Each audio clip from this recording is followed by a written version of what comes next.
Fri YAY! Yay! I am Casey McCoy, if you don't know. I am here on episode number 70 of 5 Minute-ish Fri YAY. And today I'm going to tell you the one thing, the number one bare minimum tool you can put into place to help you achieve your goals in your business marketing wise. So I'm going to get to that. I'm going to tease it a little bit for now, and then I'm going to get into what that tool actually is here after a little bit. So if you've been watching along the past few weeks, you know that our Fridays have been centered around plotting and planning and prepping for 2021. And this just flows right into that whole mindset as well. You know, we've been talking about budgets and goals and data and all kinds of fun and exciting stuff. So I hope that you are caffeinated and ready to go, because I'm gonna try and take something that can be kind of boring and make it a little more fun and spicy for you. So what we're gonna talk about today is, oh hey, we have some people jumping on, so thank you for watching. Hello, say hello in the comments so I know you're there. So when we're talking about planning, you know, we've gone over a lot of like how to do strategy, how to put this plan together, all the different pieces and parts of this giant marketing puzzle, and that's a lot, right? So not everyone, hey Monica, not everyone is going to have the capacity to put a thorough, huge, comprehensive plan in place. And that's perfectly okay. I'm not here to like marketing shame you at all. I just want to help you. So I understand that when there's time constraints, when there's budget constraints, when there's experience, not really constraints, but you know, maybe you don't have a lot of experience with marketing, but you can't afford to outsource like this big undertaking to someone to help you put this together. That's okay. I have one thing that you can do, that you can master without a lot of experience, and it doesn't need to be this like huge overwhelming thing. So your bare minimum, if you do nothing else in preparation for the next year, I want you to create a marketing funnel. You may have heard marketing funnels before. If you're brand new to marketing funnels, let me just tell you exactly what that means. Your marketing funnel is your bare minimum tool to use, and it's a tool that helps you figure out that customer journey. So that customer life cycle, what does that look like? How do they make purchasing decisions and make choices of who they want to do business with and who they don't? This tool, marketing funnels, are amazing tools for a lot of different reasons. Some of my favorites would be that it helps increase your revenue. Who doesn't love that? More money to invest into other aspects of your business and other aspects of marketing. It also helps you increase your traffic to your website. It helps you increase your repetitive purchases. It helps keeping those customers coming back for more and more and more. And it helps you increase your overall return on investment, which is also a beautiful thing. Who doesn't love that? Who doesn't want that for themselves and their business? So marketing funnels too are really great for, if generally this is the tool that we go to. If someone comes to us and says, you know, my ads aren't converting, or my website's not converting, or whatever it might be, if it has anything to do with something not converting online, it's your funnel. You've got to go back to that funnel. It's just like when we're you know, there are other things that we've talked about before, like if you're attracting the wrong audience, well, that is your brand identity. That is your messaging. That is the overall brand. Now this is something a little bit different. So if people are attracted to your business, if people are coming to you and they're clicking around on things, or they're abandoning a shopping cart, or they're scrolling through your catalog on Facebook or Instagram and not hitting that purchase button, or not giving you a call to set an appointment, your conversions need looked at. So Funnels are all about converting new potential leads and customers, as well as getting repeated customers into that loop. So they are really helpful. Now there's a lot of different approaches to funnels. So this is something that I've come up with where I want to show you some different ways that I've seen this done before. And just like everything else that we do around here, it all comes down to what works best for you. So with funnels, there are generally, in the marketing world, it's agreed upon generally that there are 4 or 5 stages. I've seen a lot of different approaches to this, like I said, but generally there's about 4 to 5 stages of a funnel. So figuring out what that funnel looks like can look something like this. So I'm gonna just drop my camera down so you can see my little marker board, because I've colored for you. It's not pretty, but it'll get the point across. All right, so generally 4 or 5 stages of marketing funnels. So I've mapped it out here with a few different very common approaches to this. And this is something that I just want you to figure out what works best for you. This first one over here is like kind of the basic 4-stage funnel. So up at the top, you've got your awareness. And then the next phase is when people are aware of your business. Then maybe they are discovering that they are interested. Then maybe they are making a decision, and then they go into that action phase. Whereas another approach that I've seen a lot of people take is that they look at it in a 5-phase. So I have a couple of 5-phase different options here for you. And this, these are all customizable. These are all just like, you gotta make it what works for you, or what makes sense for your particular business or organization. Oh, hi Curtis, thanks for watching. So the 5-phase funnel has awareness at the top, then interest. So it's those are the same. And then this is where we have the differentiation. So before the decision, this one breaks it down into they're evaluating all their options, they're making that choice. Do they want to make a purchase with you? And then they make that commitment, and then they actually go through that conversion or sale process. The last one I have here for you breaks it down into more of a something that I think is more along the lines of how we think of things like social media and growing a presence online. So this one may make more sense to you. If you're thinking in terms of, this is the top where people are unaware that your business exists. They become aware of you, then they move into this category where they become a lead. Then they drop down into the prospect category. And then they actually become a customer. They've made a purchase with you. And then you keep them coming back for more as a fan. So those are just a few. There's a lot of different ways to approach that, like I said, and these are just a few really common ones that I've seen over the years. It's the same basic concept through all of those, right, though?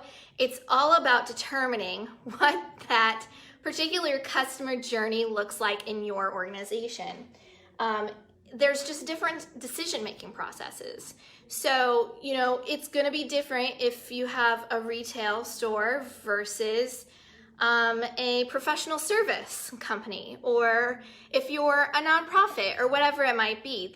There's loads of different ways that you can go with this. But those are some examples. I'm gonna tell you a little bit more about each of those different stages though, because I think this is where people get hung up of what's the difference here. So for that purpose, I really like the third version of that I just showed you. I think that one where it's unaware, lead, prospect, customer, fan is a bit easier to kind of work with. Or the first one, I like the basic ones. I think the basic ones are perfectly acceptable. So your funnels don't need to be some overly complicated process. And if you just you'll find that if you define these and you come up with a marketing funnel, if you over time just make slight tweaks in the right direction, it's going to have a massive positive impact on the bottom line of your company. So they don't need to be like really big and overdone. You don't need to drive yourself crazy with this. That's why this is your bare minimum tool to use, because it is such a simple concept, but it really helps you kind of organize and think about what factors are going into the decision-making process of your customers.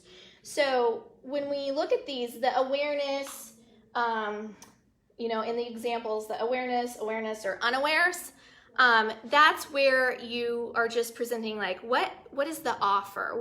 Who are you? What are you all about? So that might just look like, when I think of awareness, I think of social media. That's probably, in the digital marketing world, the best way to grow awareness is to have a consistent presence on some of those social media platforms where your audience is hanging out. And then it's easy to tie into those metrics on social as well, because you have, your reach, you have you can run brand awareness campaigns, you can do a lot of different things, and it's really easily integrated into that kind of frame of mind. So awareness is that top section. Interest or leads, that's where people are starting to see like what problem you're solving for them. So this is where you can have, things like my Fri Yays, right? So my Fri Yays are in that interest level. They're not really meant, they're kind of meant for that awareness interest level where it's like, what do people, what can I do for you? How can I help? These are the topics or the particular areas of marketing that we're really strong in or that we offer services in. So that's kind of a good example of what an awareness or an interest level offering would be. And then when you get into the next section, this is where it starts to split. I keep looking back behind me and I know you can't see it, so sorry. I have to keep moving the camera and I don't want to give anyone motion sickness. So I guess I could hold it, maybe, for a little bit anyway. Nope, it's gonna cover my face.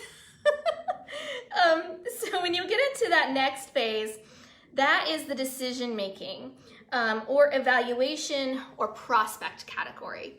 So in that one, it's all about trust. So you've heard me say it a bazillion times before, and I'm gonna continue to say it. Social media and marketing is all about building trust with your customers or clients. This is where you show up consistently, you show up in a clear manner, you demonstrate that you're the expert, that you're the one that they want to work with, or purchase from, or whatever it might be. Everybody's got a little something different going on, and we're just trying to make it make sense for everybody. Now, the ones with the 5 stages, this is where they go into the commitment phase on the second example.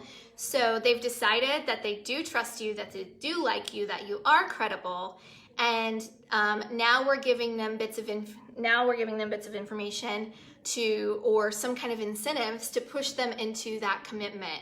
So maybe that's where after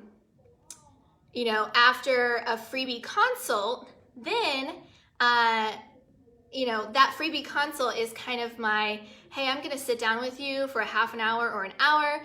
I'm going to dish out all my best advice. I'm going to bring in the right team members who are going to be able to come up with all kinds of great marketing and design ideas for you as well. And then that's when we've demonstrated who we are, what we know, how we can help, what problems we're great at solving, and then people can make a decision. They can evaluate it, they can commit to it, and then they're going to say, okay, so put a proposal together for me. In the retail world or somewhere else, that's gonna look a lot different, but maybe it's something to do with you've sent them, you've collected their email, they've opened the email, they've looked at your website, they've clicked on some particular products, put them in their shopping cart, and then abandoned their cart, which is really common practice. Maybe you follow up with an email automation that is like, hey, your first purchase, don't forget this item is in your cart, and you give them a 10% discount. So those are some of the little marketing methods that you can use to bring people down further in through your funnel. And then that last part, so on the basic one, it's action.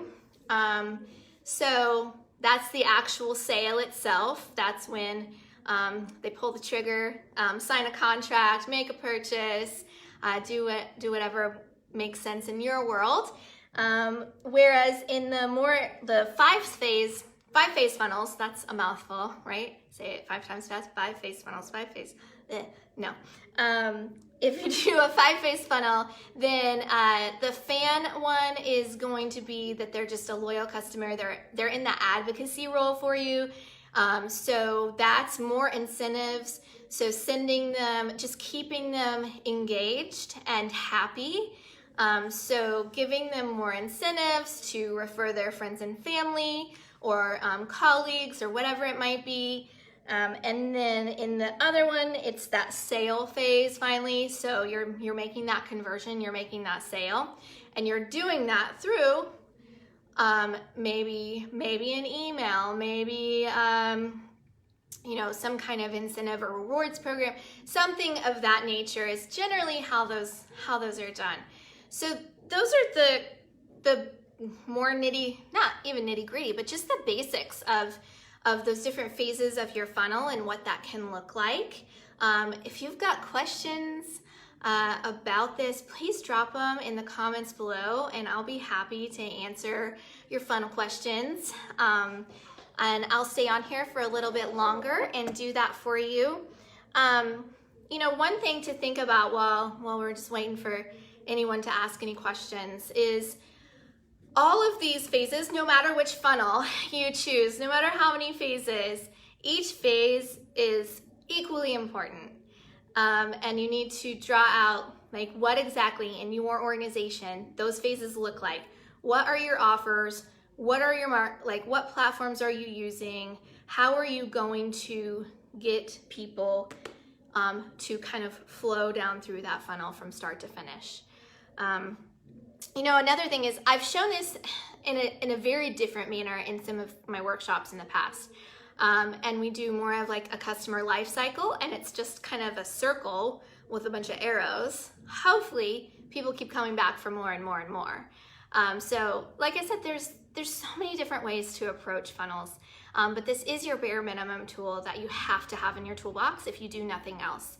If you don't take any time to map out a full marketing plan or, anything of that nature for next year, I would just highly encourage everyone to sit down today or this weekend or sometime between now and the end of December and really map out what your funnel looks like. Like I said, it's incredibly helpful. It does increase. When you have this in place, it gives you the foundation for a strong strategy. It really sets the tone for everything that you're going to do from that point forward. And so it's going to do things like increase your revenue, increase your ROI, keep customers coming back for repeated purchases. It is the absolute bare minimum that you have to have. So make it happen. Do it. Get those funnels in place.